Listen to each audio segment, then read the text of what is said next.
साईडचे कॅप्टन अशोक खरात यांना लैंगिक शोषणाच्या आरोपात अटक झाली आणि काही व्हिडिओ पण समोर आले. त्यानंतर अनेक नेत्यांना ते सल्ला द्यायचे, त्यांना मार्गदर्शन करायचे, असे अनेक फोटो आता व्हायरल होतात.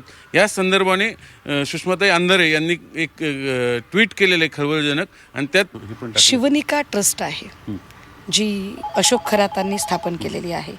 या शिवनिका ट्रस्टच्या संचालक पदावर चाकणकर आहेत, गेल्या अनेक वर्षांपासून आहेत. चाकणकरांचे त्यांचे घरोब्याचे संबंध वगैरे आहेत. खूप जास्त म्हणजे त्यांच्या मुलीच्या लग्नात वगैरे त्यांची आवभगत पाहुण्यांची असं सगळं आहे.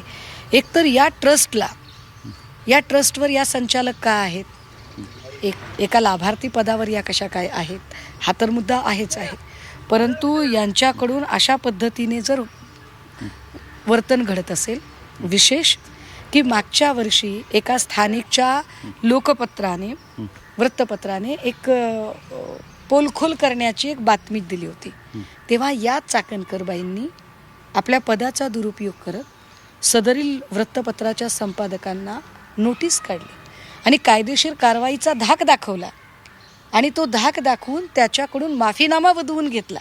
म्हणजे बघा, महिला आयोग एरवी एखाद्या महिलेच्या न्यायासाठी झगडत नाही, पण महिला आयोग अशा लिंगपिसाट व्यक्तीसाठी झगडतो, हे गंभीर आहे.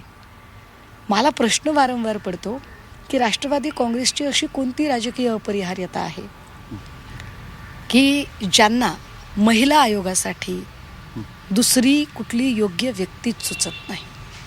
आहेत ना, सना मलिक सारख्या आहेत, अजून खूप लोक आहेत. अशा लोकांना त्यांनी ती संधी द्यावी ना. हे काय आहे?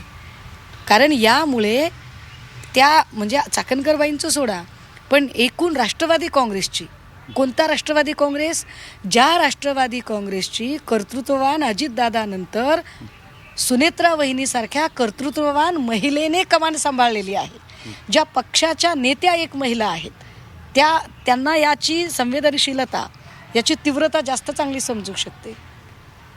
त्यांनी आता आम्हाला सुनेत्रा वहिनींना प्रश्न विचारायचे की वहिनींची अशी कोणती राजकीय अपरिहार्यता आहे की त्यांनी अशा पद्धतीने सतत वादाच्या भोवऱ्यात असणाऱ्या महिलेला या पदावर ठेवावं. कुणाच्या आशीर्वादानं चाललंय हे सगळं? आणि किती महिला असतील शोषित की या सगळ्यांमध्ये काय त्या सगळ्या शोषण व्यवस्थेला महिला आयोगाच्या पदाचा दुरुपयोग करत यांचा पाठिंबा होता का, तपासलं गेलं पाहिजे. हे का म्हणते, हे गांभीर्याने नोंदवते कारण मागच्या वर्षी या सगळ्या प्रकरणाचा पर्दाफाश करण्याचा प्रयत्न ज्या पत्रकाराने केला, त्या पत्रकाराला कायदेशीर नोटिसीचा धाक दाखवण्याचा प्रयत्न हा चाकणकरांकडून झाला. चाकणकरांनी त्याचा माफीनामा मागवला, जो आहे माझ्याकडे, मी कागदांशिवाय बोलत नाहीये. आणि म्हणून चाकणकरांची सुद्धा चौकशी होणं गरजेचं आहे आणि चाकणकरांनी आयोगाचे प्रिव्हिलेज त्यांना मिळू नयेत म्हणून चाकणकरांना आधी त्या पदावरून पायउतार करणं. खुलासेवर उत्तर दिलेलं आहे. बघत या संदर्भात आयोग नेमकं काय प्रत्युत्तर देत येते. व्हिडिओ जर्नलिस्ट नितीन सांडभोरसह चंद्रकांत फुंदे, झी मीडिया, पुणे.